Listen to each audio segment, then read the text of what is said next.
کیا تم یہ خیال کرتے ہو کہ یوں ہی بہشت میں داخل ہو جاؤ گے؟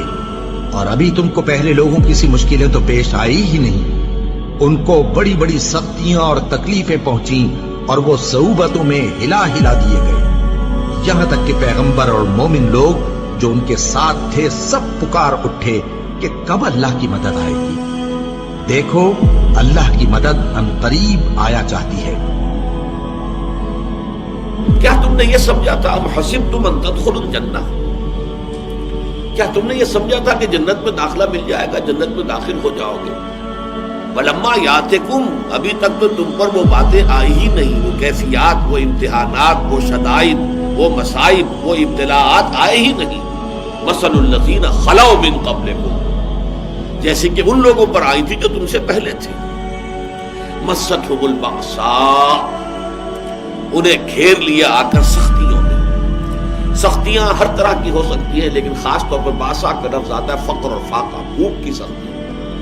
والضراء، اور تکالیف، کہیں کوئی زخم لگ گیا ہے، کوئی چرکا لگ گیا ہے، کہیں اور طرح کا، کہیں کوئی صدمہ پہنچا ہے، تو چاہے وہ ذہنی تکلیف ہے، نفسیاتی تکلیف ہے، یا یہ کہ وہ جسمانی تکلیف ہے۔ وزلزلوا، اور وہ ہلا مارے گئے، گویا کہ ان کو اچھی طریقے سے اللہ تعالیٰ نے آزمایا، جھنجھوڑ ڈالے گئے، زلزلوا، جھنجھوڑ ڈالنا۔ حتی یقول الرسول والذین آمنوا معہ، یہاں تک کہ کہہ اٹھتے تھے وقت کے رسول بھی اور ان کے وہ لوگ بھی جو ان کے ساتھ ایمان لائے تھے، متی نصر اللہ، اللہ کی مدد کب آئے گی؟ الا ان نصر اللہ قریب، تب انہیں یہ نوید سنائی جاتی تھی، نوید جاں فضا، یہ خوشخبری کہ اللہ کی مدد قریب ہے۔ وہ دور وہ تھا جبکہ فزیکل پرسیکیوشن شدت اختیار کر گئی تھی، مارا جا رہا تھا، پیٹا جا رہا تھا، غلاموں کو خاص طور پر حضرت بلال پر جو بیت رہی تھی باپ کے علم میں ہے، حضرت خباب بن الارت کو دیکھتے ہوئے گاروں کے اوپر لٹا دیا گیا، حضرت یاسر، حضرت سمیہ رضی اللہ تعالیٰ عنہما کو جو شہید ہی کر دیا گیا شدید ترین ٹارچر کے بعد۔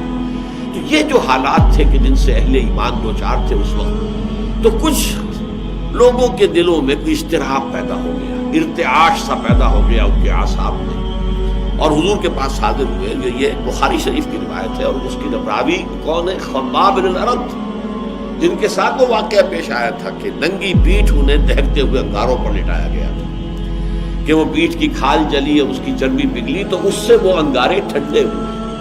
اس درجے جو ہے تعذیب، اس درجے ٹارچر سے جو شخص گزرا تھا، اس نے اگر آ کر کہا ہے، حدیث کے الفاظ یہ کہ حضور اس وقت خانہ کعبہ کی ایک دیوار کے سائے میں اپنی چادر کی ٹیک لگا کر آپ استراحت فرما رہے تھے۔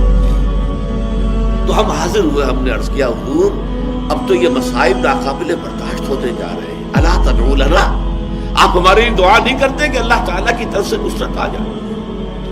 تو حضور نے بھی کچھ اظہار ناراضگی فرمایا، آپ اٹھ کر بیٹھ گئے اور آپ نے کہا خدا کی قسم تم بہت جلدی مچا رہے ہو، تم سے پہلے کے لوگوں پر تو وہ مصیبتیں آئیں جو تم پر ابھی آئی ہی نہیں ہیں۔ تم سے پہلے جو امتیں تھیں جو ایمان لاتے تھے رسولوں پر، ان کا تو یہ بھی ہوتا تھا کہ زندہ آگ میں جلا دیے جاتے تھے، یہ بھی ہوتا تھا کہ لوہے کے کندھوں سے ان کی ہڈیوں پر سے ان کے گوشت کو کھرچ لیا جاتا تھا، یہ بھی ہوتا تھا کہ ایک گڑھا کھود کر ایک آدمی کو گاڑ دیا جاتا تھا اس میں، اور پھر اس کے سر کے اوپر آرا رکھ کر چیرنا شروع کرتے تھے اور پورے جسم کو دو حصوں میں تقسیم کر دیتے تھے، لیکن پھر بھی وہ ثابت قدم رہتے تھے۔ تو جلدی بچا رہے ہو، خدا کی قسم وہ دن آ کر رہے گا کہ ایک سوار صنعاء سے حضر موت تک سفر کرے گا اور اسے سوائے اللہ کے کسی کا خوف نہیں ہوگا، لیکن بہرحال وقت لگے گا۔ تو اللہ تو ظاہر کر کے رہے گا ان کو کہ جو سچے ہیں، واقعی صادق الایمان ہیں، اور ان کو کہ جو جھوٹ موٹ کے مومن بنے پھرتے ہیں، جو حقیقت میں مومن نہیں ہے بلکہ صرف یہ کہ انہوں نے ایمان کا لبادہ اوڑھ لیا۔ اللہ تو لازماً ظاہر کر دے گا کون حقیقتاً مومن ہے اور کون منافق ہے، یعنی جو جھیل نہیں سکتا، جو تحمل نہیں کر سکتا، جو برداشت نہیں کر سکتا، جس کی ہمت جواب دے جاتی ہے، جو پیٹھ دکھا دیتا ہے، جو پسپائی اختیار کرنا شروع کر دیتا ہے، پھر وہ مومن نہیں ہے، وہ منافق ہے۔ اور انہیں آزمائشوں کے ذریعے ہی سے تو یہ بات کھلتی ہے کہ کون مومن ہے، کون منافق ہے، کون سچا ہے اپنے دعوی ایمان میں اور کون جھوٹ موٹ کا مدعی ایمان ہے۔ تو اگر یہ فتنے نہ ہوں، یہ آزمائشیں نہ ہوں، یہ تکالیف نہ ہوں، یہ مصیبتیں نہ ہوں، تو یہ دودھ کا دودھ پانی کا پانی جدا کیسے ہوگا؟ یہ تو سب گڑبڑ رہیں گے۔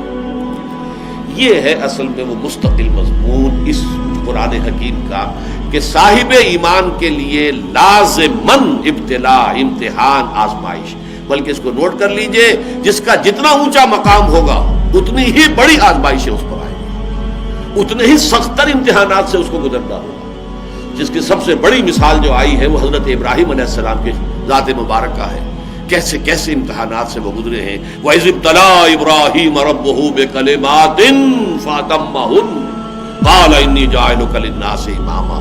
اور یاد کرو جب کہ ابراہیم کو آزمایا ان کے رب نے بڑی بڑی باتوں میں، کلماتن، یہ جو تنکیر ہوئی ہے، نکرہ آیا تفخیم کے لیے، بہت بڑے بڑے امتحانات۔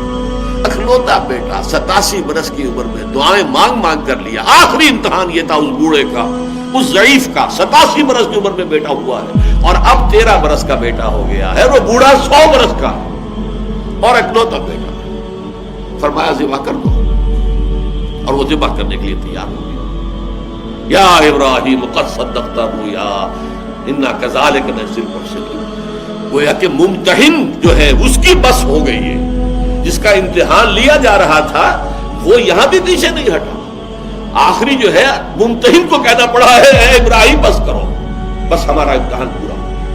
تو یہ امتحان اور آزمائش جو ہے یہ گویا کہ سنت اللہ ہے، یہ اللہ کا قانون ہے، اور اس میں جو